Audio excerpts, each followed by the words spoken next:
Se llama Picasso. Todo empezó el día en que el genio, salido de una botella de leche mágica, me preguntó qué prefería, tener un Picasso o ser Picasso. Podía concederme cualquiera de las dos cosas, pero me advirtió solo una de las dos. Tuve que pensarlo un buen rato, o mejor dicho, me obligó a pensarlo.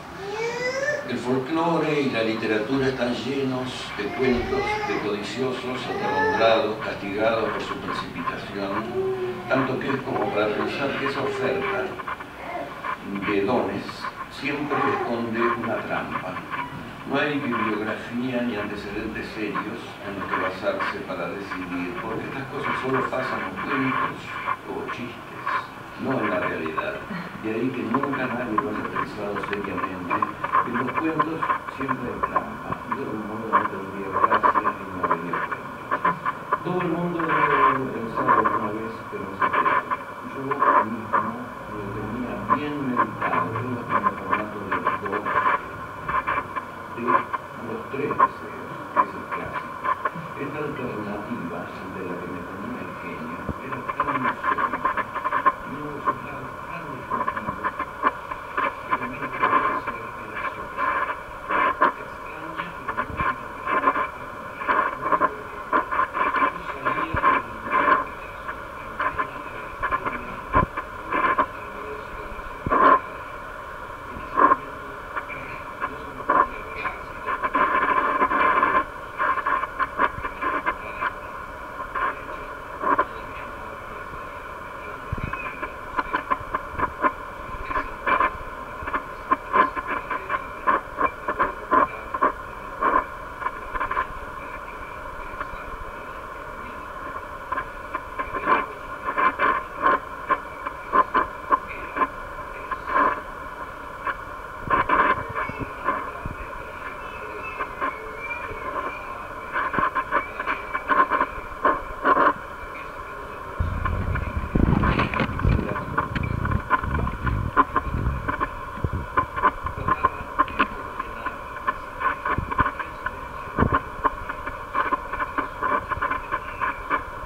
elevado a la potencia de la magia y el milagro, pero yo conocía a mis genios, yo me comencé con genio y pude adivinar perfectamente que no era tan simple. Había motivos para vacilar y hasta para retroceder o regresar. Para ser otro hay que dejar de ser uno mismo, y nadie consciente de buena gana a esta renuncia. No es que yo considerara más valiosa mi persona que la de Picasso, ni más sana o más capaz de enfrentar la vida. Sabía, por las biografías, que él había sido bastante perturbado. Yo lo era más, así que cambiándome a él, ganaría un margen de salud mental. Pero un largo trabajo de toda mi vida me había llevado al punto de hacer las paces con mis neurosis, miedos, angustias y otros impedimentos, o al menos tenerlos a raya. y nadie me aseguraba que esa cura a medias serviría con los problemas de Picasso. Ese más o menos fue el razonamiento que hice, no con palabras, sino a golpes de intuición.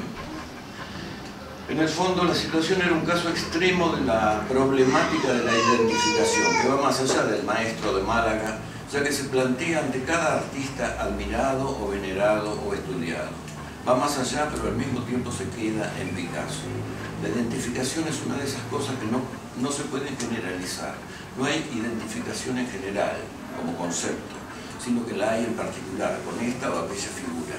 Y si esa figura es Picasso, como lo es, entonces no hay ninguna otra.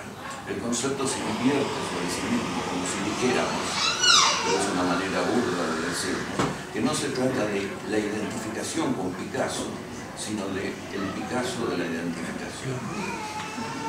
De pocos hombres he escrito tanto.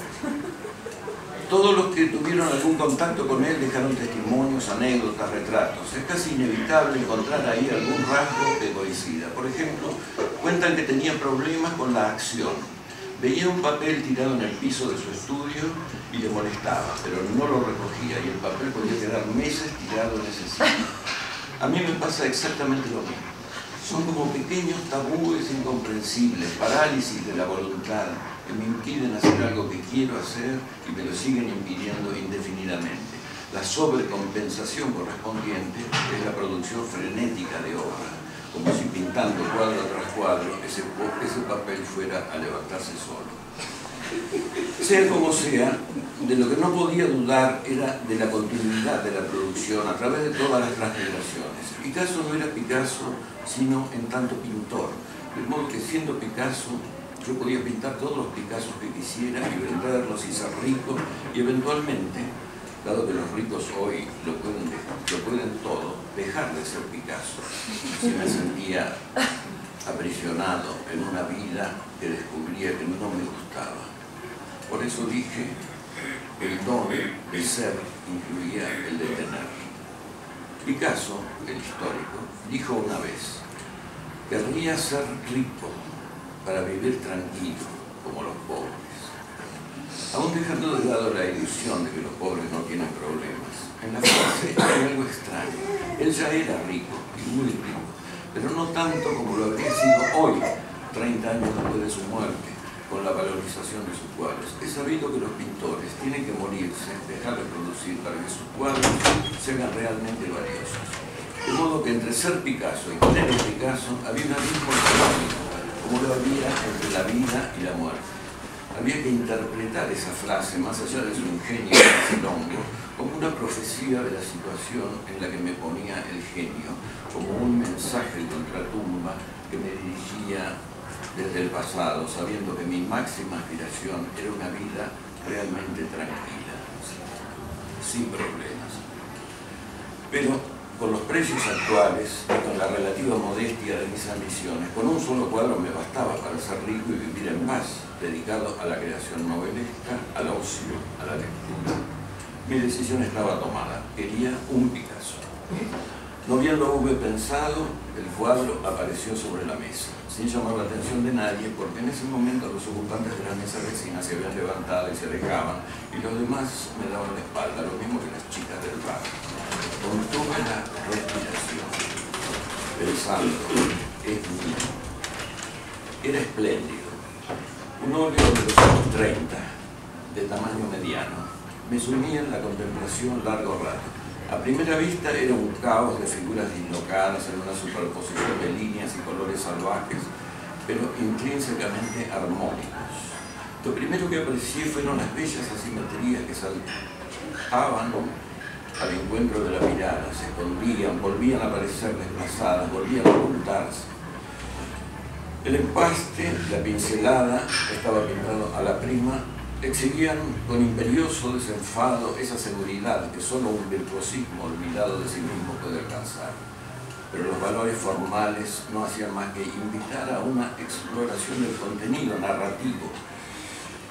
Y este empezó a revelarse poco a poco como jeroglíficos. El primero fue una flor, una rosa carmesí, asomando de la multiplicación de sus propios planos cubistas, que eran los pétalos. Enfrentado en espejo un jazmín, en blancos virginales, renacentistas, salvo por las volutas en ángulos rectos de sus arcillos. En la habitual colisión picasiana de figura y fondo, hombrecitos moluscos y hombrecitos chivos llenaban el espacio, con sombreros emplumados, jubones, calzas o bien armaduras, gorros de cascabeles de bufón, también algunos desnudos, enanos y barbudos. Era una escena de corte, y la figura que la presidía tenía que ser la reina, a juzgar por la corona, la reina monstruosa y desvencijada como un juguete roto. Pocas veces la torsión del cuerpo femenino, uno de los rasgos más característicos de Picasso, había sido llevado a semejante extremo. Piernas y brazos le salían por cualquier parte, el ombligo y la nariz se perseguían por la espalda. Los rasos multicolores del vestido se le incrustaban en los molinetes del torso. Un pie calzado en un zapatón de taco saltaba al cielo. El argumento se me apareció de pronto. Estaba ante la ilustración de una historia tradicional española, menos una historia que un chiste, y de los más primitivos y pueriles. Al artista debió devolverle desde el fondo de la infancia. Se trataba de una reina coja, que no sabía que lo era, y a la que sus súbditos no se atrevían a decírselo. El ministro del Interior ideó al fin una estratagema para enterarla con delicadeza. Organizó un certamen de flores en el que competían con sus mejores ejemplares todos los jardineros del reino. Cumplido por los jurados especializados el trabajo de selección, quedaron como finalistas una rosa y un jazmín. La decisión final, de la que saldría la flor ganadora, sería de la reina. En una ceremonia de gran aparato con toda la corte presente, el ministro colocó las dos flores frente al trono y, dirigiéndose a su soberana, con voz clara y potente, le dijo: "Su Majestad escoja". El tono humorístico de la conseja se traducía en el abigarrado tejido de cortesanos boquiabiertos, el achaparrado ministro con el dedo índice, más grande que él, levantado, y sobre todo la reina, hecha de la intersección de tantos planos que parecía sacada de una baraja doblada 100 veces, desmintiendo la probada verdad de que un papel no puede plegarse sobre sí mismo más de 9 veces, 8 veces, me explicaron alguien que algunos puntos eran intrigantes y le daban espesor a la iniciativa picasiana de llevar la historia a la imagen. El primero de ellos era el hecho de que la protagonista fuera renga y no lo supiera. Uno puede ignorar muchas cosas de sí mismo. Por ejemplo, sin ir más lejos, puede ignorar que es un genio, pero es difícil concebir que no advierta un defecto físico tan patente. La explicación puede estar en la condición de reina de la protagonista, es decir, su condición de única, que le impediría usar los paradigmas físicos de la normalidad para juzgarse. Única como había sido único Picasso. Había algo autobiográfico en el cuadro, como lo había antes en la lección de un chiste infantil que seguramente había oído de boca de sus padres o de sus condiscípulos de escuela, y antes aún estaba el uso de su lengua materna, fuera de la cual el chiste no tenía gracia ni sentido. Para la fecha del cuadro, Picasso llevaba 30 años en Francia, a cuya cultura y lengua ya estaba completamente asimilado. De recurrir al castellano para dar la clave, sin la cual una obra suya sería incomprensible, era por lo menos curioso. Quizás la Guerra Civil Española había reactivado en él una célula nacional, y este cuadro era una suerte de homenaje secreto a su patria desgarrada por el conflicto. Quizás, hipótesis que no excluía a la anterior, un recuerdo infantil en la forma de una deuda a pagar cuando su arte hubiera llegado al estado de poder y libertad que le hiciera posible, que estaba en el origen de la obra. Después de todo, para esa época Picasso se había coronado como el pintor por excelencia de las mujeres asimétricas. Introducir el rodeo lingüístico para la lectura de un cuadro era una torsión más a que la sometía, y lo hacía con una reina para certificar la importancia capital que le daba a la maniobra. Una tercera hipótesis estaba en el otro plano respecto de las anteriores. Debía tomar en cuenta la procedencia sobrenatural del cuadro.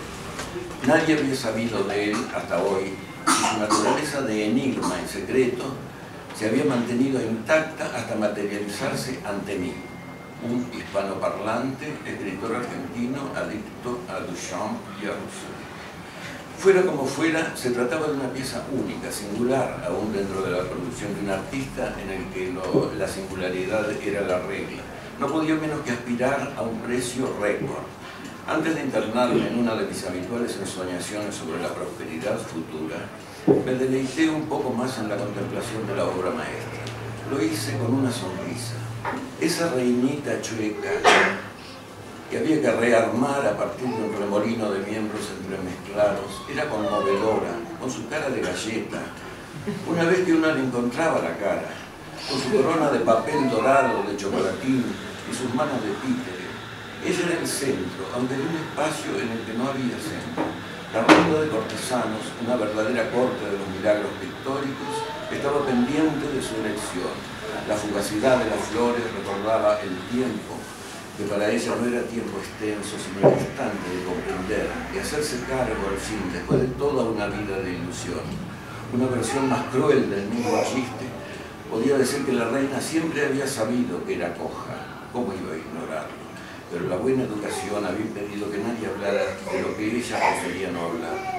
Y entonces sus ministros habían hecho una apuesta, que ganaría quien se atreviera a decírselo en la cara. Era una versión más realista, pero no la que había quedado registrada en la pintura. A esta reina nadie la haría objeto de una broma, nadie se burlaría de ella. La querían que supiera. Era ella la que debía oír y entender el mensaje oculto. Escoja, bajo el visible, escoja. Y entonces, en una iluminación, entendería de pronto por qué el mundo se balanceaba cuando ella caminaba, por qué el ruedo de sus vestidos era en diagonal, por qué el gran chambelán se apresuraba a darle el brazo cada vez que había que bajar una escalera. Habían recurrido al lenguaje de las flores, eterno vehículo de los mensajes de amor, porque ella debía elegir la flor más bella del reino, exactamente como yo había elegido, como yo había debido elegir entre los dones que me ofrecía el genio. En ese momento yo también tuve mi iluminación y la sonrisa se me congeló en la cara. No pude explicarme cómo no se me había ocurrido antes, pero no tenía importancia. Se me ocurría ahora y con eso bastaba. La angustia de un problema sin solución me envolvió, como sucede en las pesadillas. Seguía dentro del museo. Tarde o temprano tendría que irme. Mi vida de rico no podía empezar sino afuera. ¿Cómo salir del Museo Picasso con un Picasso bajo el brazo?